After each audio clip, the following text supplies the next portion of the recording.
আপনারা যে শস্যটা দেখতে পাচ্ছেন এটা হচ্ছে রাগি মিলেট। এখানে আমাদের প্রায় 10 বিঘার মতন একটা প্রজেক্ট আছে। তো এভাবে কিন্তু এগুলো লাগানো হয়েছে লাইন লাইন করে। মানে এগুলোতে পানি কোনো কোনো কিছু লাগে না, জাস্ট খালি মাটি। এই দেখে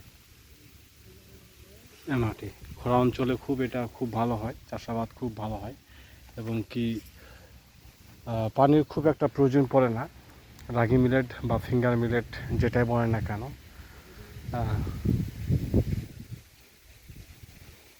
তো এখানে আমরা বেশ কিছু চাষাবাদ করতেছি, কৃষকদের নিয়ে আমরা এটা চাষাবাদ করতেছি। যাক, গত 3-4 বছর ধরেই আমাকে কন্টিনিউ তারা দিচ্ছে।